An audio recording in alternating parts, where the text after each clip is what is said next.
35 अंक नीचे आई है। सभी मेहमानों का स्वागत है। देख लेते हैं किस तरह का रुझान आगे बनता दिख रहा है। एक अगला बिगुल है सचिन जी के लिए BTS डबल टी का।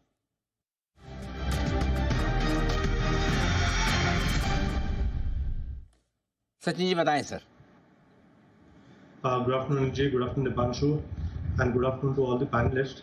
अनिल जी, यहाँ पर एक बात तो सर्टन है कि बारिश जल्दी आने वाली है एंड जिस तरीके से यहाँ पर एक सीजनैलिटी इफेक्ट होता है, बाटा इंडिया यूजुअली जून जुलाई अगस्त में एक अच्छा परफॉर्मेंस दिखाता है। तो जिस तरीके से फिलहाल इसमें एक रिकवरी हुई है 1300 के आसपास, इसमें एक अच्छा बेस बनाया है एंड वहां से एक अच्छा कंसोलिडेशन मोड से निकलने की कोशिश कर रहा है। तो मुझे लग रहा है यहाँ पर बाटा इंडिया में जरूर लॉन्ग पोजीशंस आपको बढ़ानी चाहिए। जिस तरीके से स्ट्रक्चर है, लगभग अराउंड 1350 के आसपास एक इमीडिएट सपोर्ट बेस है। तो ट्रेडिंग के लिहाज से स्टॉप लॉसेस वहीं पर आपको प्लेस करने हैं एंड ऊपर मुझे लग रहा है लगभग अराउंड 1400 के आसपास का एक इसका इम्पॉर्टेंट हर्डल है। मुझे लग रहा है वो हर्डल फिलहाल इमीडिएट बेसिस पे रीच होगा एंड पॉसिबली एक inverse head and shoulder formation से ब्रेकआउट होने की तैयारी होगी 1405 के ऊपर। तो मुझे लग रहा है इमीडिएट बेसिस पे 1405 के टारगेट के लिए यहाँ पर लॉन्ग पोजीशंस बढ़ानी है बाटा इंडिया के फ्यूचर्स में।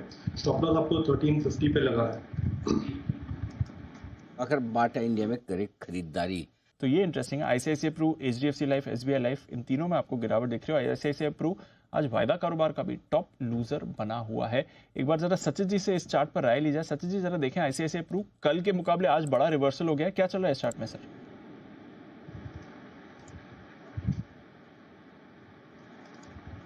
दीपांशु, यहाँ पर काफी दिनों से साइडवेज ट्रेंड में ये लॉक्ड इन रहा है। इनफैक्ट 600 के आसपास से काफी इंपॉर्टेंट सप्लाई क्लस्टर रहा है एंड नीचे 200 डे एक्सपोनेंशियल मूविंग एवरेज जहाँ पर इसकी प्लेस्ड है वो लगभग अराउंड 550 के आसपास है। तो आई थिंक इसी पर्टिकुलर क्लस्टर में ये ऑस्किलेशन होना चाहिए। इमीडिएट बेसिस पे अगर मेजर टर्न अराउंड होना है तो मुझे लग रहा है स्टॉक में रिकवरी होनी चाहिए अराउंड 580 590 के क्लोजिंग के साथ। तो ही मुझे लग रहा है ऊपर की ट्रेजेक्टरी ओपन हो सकती है। बट फिलहाल जिस तरीके से ओवरऑल डेवलपमेंट है, प्रोबेबिलिटी ज्यादा नजर आ रही है कि ये 550 का जो सपोर्ट जोन है, आई थिंक वो एक बार अभी ब्रीच होगा एंड पॉसिबिलिटी है कि स्टॉक वापस अराउंड 520 510 के क्लस्टर में स्विंग हो। तो अगर किसी की एग्जिस्टिंग लॉन्ग पोजीशन है तो मुझे लगा यहाँ पर रिड्यूस करनी चाहिए। तो ये है आपके लिए ICICI प्रू, यहाँ पर रखनी है नजर।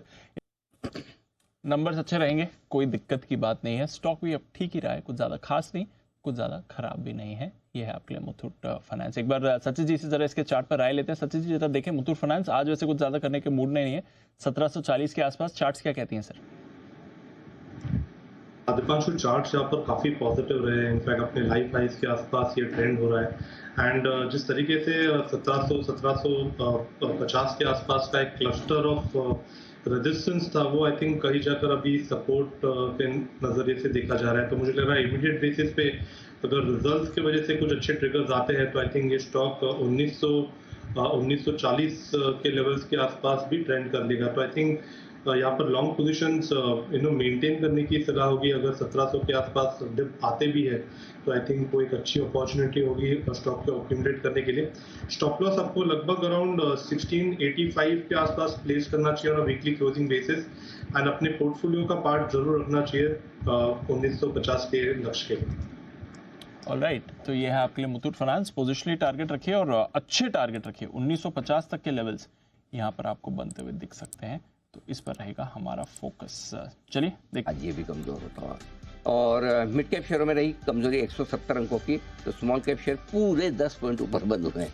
ये बड़ी मुश्किल से सर उठाकर बंद होने में रहे। होल्ड आउट किया। विदा लेने का वक्त है। कुणाल जी, राकेश जी, आशु सर, सुमित जी का बहुत बहुत धन्यवाद। सचिन जी, सनी अग्रवाल साहब, जय ठक्कर साहब का भी बहुत बहुत शुक्रिया आज हमारा साथ देने के लिए। कल बड़ा दिन है फिर से। वो कल 2 बजे से दिन बड़ा खास है जी।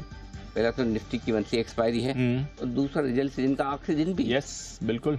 तो कल का एक्शन भरपूर रहेगा। कल सुबह आप सबसे होगी फिर मुलाकात। मुझे और दीप को दीजिए इजाजत।